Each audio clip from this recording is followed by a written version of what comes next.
What is up, guys? It is Bucky and welcome to your 17th intermediate Java tutorial. And in this tutorial I'm going to be beginning to teach you guys about generic classes and methods, and first a generic method.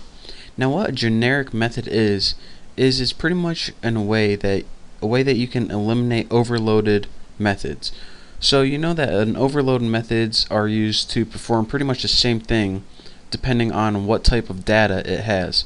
So instead of having like 10 overload methods with each different type of data, it would be real nice if we could just have one method, in that no matter what type of data we pass it in, it would perform the same action of each. So let's go ahead, and I'm gonna first show you guys an example of just two simple overload methods, and then from there I'll show you the problems that they create and how we can fix it by building a generic method. So let's go ahead and start with two arrays.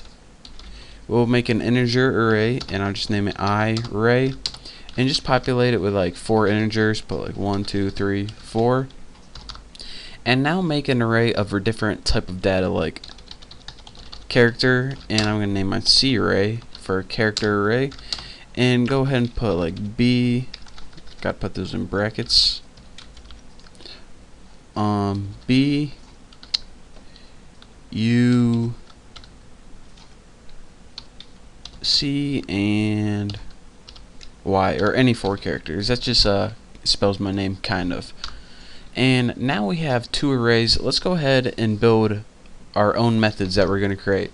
Now I'm going to be creating a method called printMe, and it's going to be an overloaded method. So it's going to actually be two different methods, and as one parameter is going to be integer, and the other parameter is going to take character data.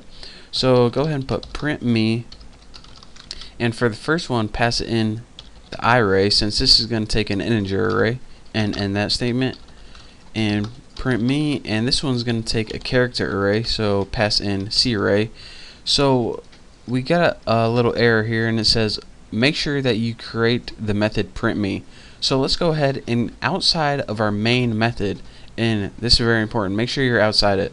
Let's go ahead and put public static void print me, and the first one we're going to create is the integer array.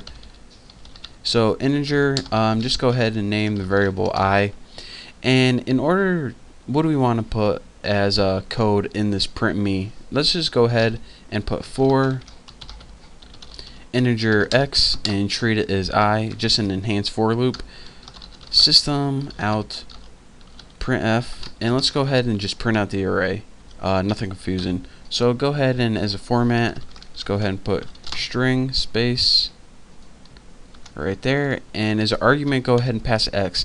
And what this is going to do is loop through your integer array and print each element one by one. So after that, let's just go ahead and print a blank line so our code actually looks readable. System out print line. So now we have one method built, and this is the print me method that takes integer data. But say we have another type of array right here, and we need to make another print me for this as well. So let's go ahead and copy this and paste the whole thing underneath it, and instead of print me with integer data, go ahead and press character data right in there, and you can keep that I, might as well. And another thing you need to do is change this integer to character right here, and let's go ahead and run this, and we should see a code that works fine. It says 1 2 3 4 BUCY. So that's what we wanted to do, and this is actually a perfectly fine program that we can build. But the problem is we only have two types of data right here, so it isn't that big a problem. But say we want to have a method that's going to take a whole bunch of different types of data, integer, character, string, long. What we want to do is, instead of having like 800 overload methods, it would be nice if we can build one generic method that can take any type of data. So that's the problem with having tons of overload methods, and there's an extremely easier way to do this, and I'm going to be teaching you guys that in the next tutorial. So for now, that's all the time I have. Thank you guys for watching. Don't forget to subscribe, and I'll see you guys next time.